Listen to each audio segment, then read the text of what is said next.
Welcome to మన Bommarillu. Upcoming రివ్యూలోకి వెళ్ళిపోదాం. ఆద్య కోసం రఘురామ్ కుటుంబమంతా వెతుకుతూ ఉంటుంది. రైల్వే స్టేషన్, బస్ స్టాప్, అలాగే ఎయిర్పోర్ట్ అన్ని చోట్ల వెతికి ఇంటికి చేరుకుంటారు రఘురామ్ ఫ్యామిలీ. ఇటువైపు సుందరమ్మ, పద్మ, శివరాం కూడా వెతికి ఇంటికి చేరుకుంటారు. ఇక బిట్టు బయటికి వచ్చి, పెదనాన్న, పెద్దమ్మ, రామా అక్క, మీకోసమే ఎదురు చూస్తున్నాను అని అంటారు బిట్టు. ఏమైంది బిట్టు అని చెప్పి నీరసంగా అడుగుతుంది ఇక రామలక్ష్మి.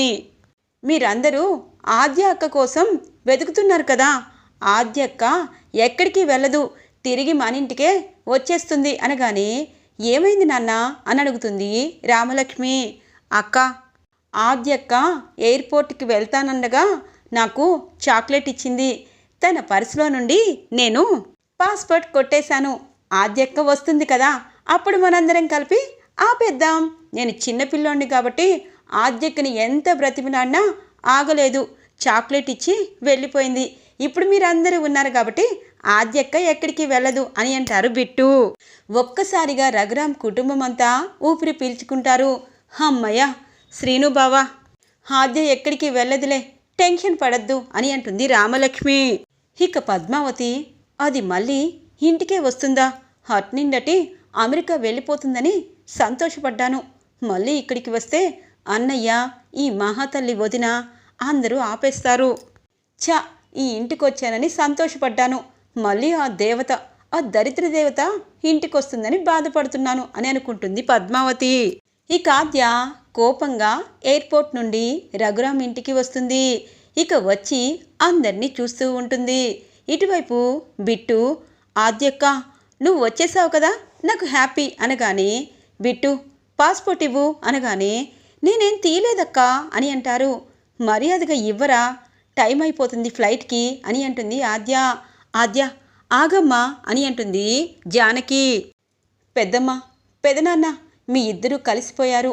మీ ఇంటికి మీరు వచ్చేశారు. మీ కుటుంబం అంతా సంతోషంగా ఉండాలి. నా వల్ల ఎవరు ఇబ్బంది పడకూడదు. నేను వెళ్తున్నాను అనగానే, ఆగు ఆద్య, ఈ పెద్దమ్మని దాటి ఎక్కడికి వెళ్తావు అనగానే, పెద్దమ్మ, నేను ఎక్కడ పుట్టానో అక్కడికి వెళ్తున్నాను, మా అమ్మ దగ్గరికి వెళ్తున్నాను అనగానే, చూడు ఆద్య, నీకు శ్రీను మధ్యకి ఏం జరిగిందో నాకు తెలీదు. కానీ ఈ పెద్దమ్మ బ్రతుకున్నప్పుడే నువ్వు ఎలా వెళ్తావు? ఈ పెద్దమ్మ హస్తికులు చూడ్డానికైనా నువ్వు రాలేని పరిస్థితిలో అక్కడ ఉండాలనుకుంటున్నావా అనగానే, పెద్దమ్మ అవేం మాటలు అని అంటుంది ఆద్య. మరి ఏంటి ఆద్య? మా అందరినీ కలపాలని ప్రాణం మీదకి తీసుకువచ్చి నన్ను నిర్దోషిగా బయటికి వచ్చాక మా అందరికీ నువ్వు దూరం అవుతాను అంటే మేము అలాగే చూస్తూ ఎలా ఉండగలం అని అంటుంది జానకి. అవునమ్మా ఆద్య, ఒక కూతురు గురించి తండ్రి ఎంతో ఆవేదన పడతాడు. నేను అలాగే పడుతున్నాను. నువ్వు ఇక్కడి నుండి వెళ్లకుండా నేనేం చెయ్యాలి ఆద్య అని అడుగుతారు ఇక రఘురామ్. పెదనాన్న, మీరెవరూ తప్పు చేయలేదు అనగానే, ఆద్య, బావ తప్పు చేస్తే సరిదిద్దుకో, అంతేగాని ఈ దేశం నుండి వెళ్ళిపోతానంటే ఎలా చెప్పు ఆద్య అని అంటుంది రామలక్ష్మి. సుందరం అంటుంది, ఇదిగో ఆద్య, ఒకప్పుడు నిన్ను తిట్టుకున్నాము, తర్వాత మా కుటుంబానంతటికీ కాపాడడం కోసం ప్రాణం మీదకి తెచ్చుకున్నావు. ఇప్పుడు శ్రీనుతో నీకు పెళ్ళయింది. ఇప్పుడు పెళ్ళైన పిల్లవి మళ్ళీ మీ ఇంటికి అమెరికా వెళ్ళిపోతానంటే ఎలా? మీ నాన్న ఎక్కడున్నాడో తెలీదు, మీ అమ్మ చనిపోయింది, ఇప్పుడు ఒంటరిగా అమెరికాలో ఉంటే ఎలా చెప్పు అని అంటుంది సుందరమ్మ. నాన్నమ్మ, మీ అందరి ప్రేమకి నేను బానిసని, మీరందరూ కలిసికట్టుగా ఉండాలన్నదే నా ఆశయం. కానీ నేను ఇక్కడ ఉండలేను, ఒకవేళ ఉండాలి అంటే అనగానే రఘురామ్ అంటారు, చెప్పమ్మా ఆద్య, ఒక కూతురి కోరిక తీర్చలేని తండ్రిగా నేను మిగలాలనుకోవటం లేదు. నువ్వు ఏం చెప్తే అది చేస్తాను. నువ్వు ఇక్కడే ఉండాలి, మాతో పాటే ఉండాలి అని అంటారు రఘురామ్. సరే పెదనాన్న, నేను ఇక్కడే ఉండాలి అంటే శ్రీనుతో నాకు విడాకులు ఇప్పించండి అనగానే ఒక్కసారిగా శ్రీను, అలాగే రఘురామ్, జానకి, రామలక్ష్మి షాక్ అయిపోతారు. అమ్మ ఆద్య, ఏం మాట్లాడుతున్నావు అనగానే, అవును పెద్దమ్మ, రామ, శౌర్య సార్ పెళ్లి చేసుకోవాలని, వాళ్ళిద్దరి పెళ్ళి అవ్వాలని బలవంతంగా మేమిద్దరం పెళ్లి చేసుకున్నాం. నాకు ఇష్టం లేదు. ఇష్టం లేని వ్యక్తితో నేను ఉండలేను. అలాగే ఒక మగవాడు ఆడదాన్ని ఇష్టపడాలే గాని బలవంతం చేయకూడదు. అలాంటి రాక్షసులతో నేను ఉండాలనుకోవటం లేదు. అందుకే నాకు శ్రీనుకి విడాకులు మీ ద్వారా ఇప్పించండి. ఆ కండిషన్ అయితేనే నేను మీతో ఉంటాను అని అంటుంది ఆద్య. ఇక శ్రీను, ఆద్య నన్ను క్షమించు. ఎందుకు ఆద్య, ఎందుకు ఇలా అంటున్నావు? నిన్ను నేను ప్రాణం కంటే ఎక్కువగా ప్రేమించాను. చారుని పెళ్లి చేసుకున్నా నువ్వే నా భార్యవని నా మనసు నిండా నిన్నే నింపుకున్నాను. నేను తప్పు చేసుంటే నన్ను కొట్టు, తిట్టు, విడాకులు ఇవ్వద్దు అని అంటారు. శ్రీను, నీకు నేను సమాధానం చెప్పాలనుకోవటం లేదు. నీ వైపు చూడాలనుకోవటం లేదు. నీతో మాట్లాడాలనుకోవటం లేదు. కోర్టులో కలవాలనుకుంటున్నాను అని అంటుంది. ఆద్య, ప్లీజ్ ఆద్య, మనిద్దరి పెళ్లి కోసం ఎంతగానో కష్టపడ్డాను. ఆ దేవుడు ఒకటి చేశాడు. కానీ నువ్వు నన్ను భర్తగా అంగీకరించలేదు. పర్వాలేదు, స్నేహితుడిగా మిగిలిపోతాను. నాకు విడాకులు ఇవ్వద్దు అని అంటారు శ్రీను. ఒరే శ్రీను, ఆ అమ్మాయికి అంతగా ఇష్టం లేకపోతే మగపిల్లాడివి నీకెందుకురా, ఇవ్వని అని అంటుంది పార్వతి. పార్వతి, భార్యాభర్తల బంధం అంటే నీకు తెలుసు కదా. మీ ఆయన ఎంత తాగినా తనకి 3 పూటలా భోజనం పెట్టి ఇంట్లోనే ఉంచుకుంటున్నావు బావగారిని. ఎందుకు? నీ బంధం అలాంటిది. అలాగే శ్రీను కూడా ఆద్య విషయంలో ఏదో తప్పు చేశాడు. ఆ తప్పుని సరిదిద్దుకోవాలని ఆద్య విషయంలో మాట్లాడుతున్నాడు. అది నువ్వు తప్పుగా అనుకుంటే ఎలా అని అంటారు రఘురాం. అన్నయ్య, ఆ అమ్మాయి ఇప్పుడు విడాకులు ఇస్తానని, లేకపోతే ఇంటి నుండి వెళ్ళిపోతానంటుంది. ఇప్పుడు తన మాటకి మీరు విలువ ఇచ్చి శ్రీనుతో ఆద్యకి విడాకులు ఇప్పిస్తారా అని అంటుంది.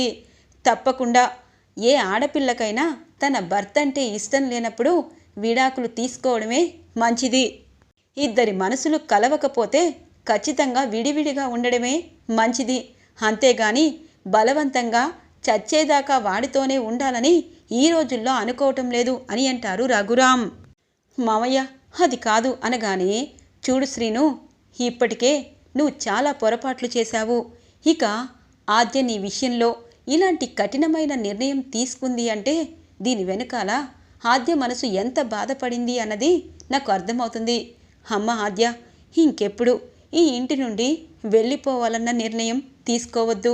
ఒకవేళ నువ్వు వెళ్ళాలి అనుకుంటే ఈ పెదనాన్న చనిపోయాకే వెళ్ళాలి అనగానే, పెదనాన్న అలా అనద్దు అనగానే, ఇంతలో రామలక్ష్మి, ఆద్య లోపలికి రా, చాలా కుట్లు పడ్డాయి, దీంతోనే నువ్వు ఇంతసేపు ఉన్నావు అని చెప్పి ఆద్యని లోపలికి తీసుకువెళ్తుంది రామలక్ష్మి.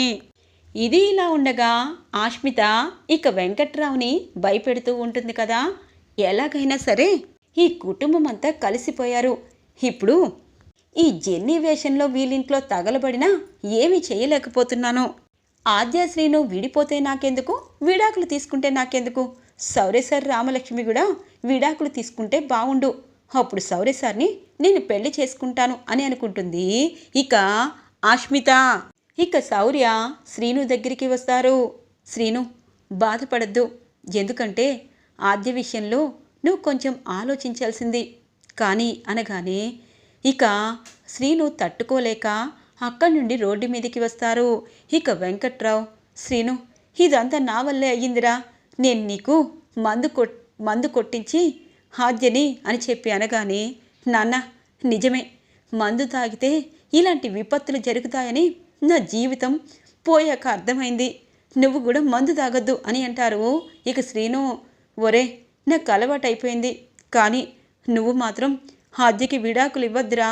ఆద్య దేవత, మన ఇంటి దేవత. నువ్వు మందు కొట్టద్దు. ఆద్య కాలు పట్టుకో, ఆద్యని బ్రతిమలాడుకో అనగానే, నాన్న అవన్నీ చేసినా ఆద్య నన్ను క్షమించదు. ఆద్య నాకు కావాలి. నా భారీగా లేకపోయినా నా పక్కనే జీవితాంతం ఉండాలి. ఆద్యని మనస్ఫూర్తిగా ప్రేమించాను అని అంటారు శ్రీను.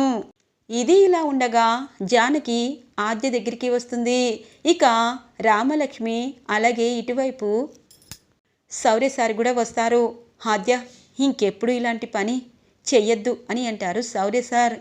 ఇక జానకి ఆద్యకి భోజనం తినిపించి టాబ్లెట్ వేసి, ఆద్య ప్రశాంతంగా పడుకో, నిన్ను ఎవరు ఏ ఇబ్బంది పెట్టరు అనగానే, పెద్దమ్మ నేనేమైనా తప్పు చేస్తే నన్ను కొట్టండి, కానీ ఆద్య ఎప్పుడూ తప్పు చేయదని తెలుసుకోండి అని అంటుంది ఆద్య. ఇక ఆద్యని పడుకోబెట్టి బయటికి వస్తారు జానకి, రామలక్ష్మి, శౌర్య. వాళ్ళ ముగ్గురిని చూస్తుంది సుందరమ్మ. పార్వతి, పద్మావతి, ఇప్పుడు ఆద్య పరిస్థితి బాగానే ఉంది కదక్కా అని అంటుంది పార్వతి. పర్వాలేదు, కానీ సీనయ్యకి విడాకులు ఇస్తానంటుంది. ఆద్య శ్రీనయ్య ఎంతగానో ప్రేమించుకున్నారు అనగానే, చూడొదినా, ఇంకా నువ్వు ఆద్యని వెనకేసుకుని వచ్చి వాళ్ళిద్దరూ విడాకులకి అడ్డుపడద్దు. ఇద్దరికీ ఇష్టం లేనప్పుడు విడాకులు తీసుకుంటే నా కొడుక్కి ఎక్కడైనా సంబంధం చూసి ప్రశాంతంగా ఉంచుతాను అని అంటుంది పార్వతి. సారీ పద్మావతి. ఇక పార్వతి అంటుంది, చూడు వదినా, నిజం చెప్పాలంటే ఆద్య మన కుటుంబానికి సహాయమే చేసింది. ప్రవల్లికనే ఇదంతా చేసిందని తెలుసు కదా, ఇంకా ఆద్య మీద నీకు కోపం ఎందుకు అనగానే, అవును, మీరు వెంటనే మర్చిపోతారు. నేను అలా కాదు. ఆ అమ్మాయి వచ్చినప్పటి నుండి మన కుటుంబానికి అరిష్టం పట్టుకుంది. ఇదిగో ఈ రామలక్ష్మి, శౌర్య సార్ పెళ్ళైనా వీళ్ళిద్దరూ కష్టాల్లోనే మునిగిపోయారు. వాళ్ళ గురించి మా వదిన ఎప్పుడైనా పట్టించుకుందా? ఆ ఆద్య కోసమే పట్టించుకుంది. ఆ ఆద్య కోసమే కన్న కూతుర్ని కూడా వదిలేసింది. అలాంటి ఆవిడ ఇక్కడ ఉన్నా లేకపోయినా ఒకటే నాకు, నా కొడుక్కి విడాకులు ఇస్తే చాలు ఆ మహాతల్లి అని అంటుంది పద్మావతి. పద్మ, ఇంకొకసారి ఆద్య గురించి తప్పుగా మాట్లాడద్దు. ఎందుకంటే ఈరోజు మనందరం ఈ ఇంట్లో ఇలా ఉన్నాము అంటే దానికి కారణం ఆద్యే. రామలక్ష్మి నా కూతురు. తన కోసం నేను ఏదైనా చేస్తాను. వాళ్ళ సంతోషం కోసం ఎక్కడికైనా వెళ్తాను. నువ్వు ఆ విషయంలో తొందరపడద్దు. ఎందుకంటే నీ కొడుకు సంతోషం కోసం నువ్వు ఆలోచించుకోమని చెప్తున్నాను అని అంటుంది జానకి. ఇది ఇలా ఉండగా రఘురాం ఆలోచిస్తూ ఉంటారు. జానకి తన దగ్గరికి వస్తుంది. జానకి, ఇద్దరు కూతుర్లు, ఇద్దరు అల్లులతో ప్రశాంతంగా ఉండొచ్చు అనుకున్నాము, కానీ ఆద్య తీసుకున్న నిర్ణయానికి బాధపడుతున్నాను. కానీ ఒక ఆడపిల్ల మనసు గాయపరచాలనుకోవటం లేదు అనగానే, చూడండి, కాలం అన్నిటికీ సమాధానం చెప్తుంది. కానీ సీనయ్య బాధ నేను చూడలేకపోతున్నాను. వాడు పిచ్చోళ్లా ఉన్నాడు. అన్నం కూడా తినలేదు అని అంటుంది జానకి. అంతే కదా జానకి, ఆద్య అంటే వాడికి ఇష్టం, కానీ ఆద్యకి శ్రీను అంటే ఇష్టం లేదు. అందుకే ప్రాబ్లం వచ్చింది. వాళ్ళిద్దరినీ విడదీసి ప్రశాంతంగా వాళ్ళిద్దరినీ ఉంచడమే మనం చేయవలసిన పని, సరేనా అని అంటారు. ఇక జానకి రఘురాం వైపు బాధగా చూస్తూ ఉంటుంది. ఇది ఇలా ఉండగా రామలక్ష్మి శౌర్యతో మాట్లాడుతూ ఉంటుంది. ఇటు శ్రీను బావ, అటువైపు ఆద్య. ఇద్దరు మంచివాళ్లే. ఇద్దరు ప్రాణం కంటే ప్రేమించుకున్నారు. ఇప్పుడు ఆద్య విషయంలో శ్రీను బావ తప్పు చేశాడు. ఆద్య విడాకులు తీసుకుంటానని నిర్ణయం తీసుకుంది. మనమేమీ చేయలేమా అనగానే, చూడు రామా, ఖచ్చితంగా చెయ్యొచ్చు. వాళ్ళిద్దరి మధ్య ఉన్న ప్రేమ బయటికి తేవాలి. శ్రీను తన్ని ప్రేమిస్తున్నాడు, ఇష్టపడుతున్నాడన్నది ఆద్యకి తెలిసినా తన రాక్షసంగా ప్రవర్తించడం బట్టే ఆద్య ఇలాంటి నిర్ణయం తీసుకుంది. విడాకులనేవి భార్యాభర్తలు చిన్న గొడవలైతే ఇచ్చేస్తున్నారు. అవి రాకుండా మనం అడ్డుకుంటాము అంతే అని అంటారు. సరే సార్, వాళ్ళిద్దరినీ కలవడం కోసం మనిద్దరం కలవాలి అనగానే, కలవాలి అంటే ఎలా అని అంటారు. ఇలా అని చెప్పి ముద్దు పెట్టుకుంటుంది శౌర్య సార్ని రామలక్ష్మి. ఇదంతా ఈ ఆష్మిత చూస్తుంది. అమ్మో, వాళ్ళిద్దరూ విడిపోతారని వీళ్ళిద్దరూ కలిసిపోతారా? లేదు, రేపే ఆ ప్రమీలని తెచ్చి వీళ్ళిద్దరిని విడగొట్టాలి అని అనుకుంటుంది ఆష్మిత. ఈరోజు ఎపిసోడ్ ఇలా ఇంట్రెస్టింగ్గా ఎండ్ అవుతుంది ఫ్రెండ్స్. రాబోయే ఎపిసోడ్స్ కోసం మా ఛానల్ని సబ్స్క్రైబ్ చేసుకోండి. Thanks for watching friends.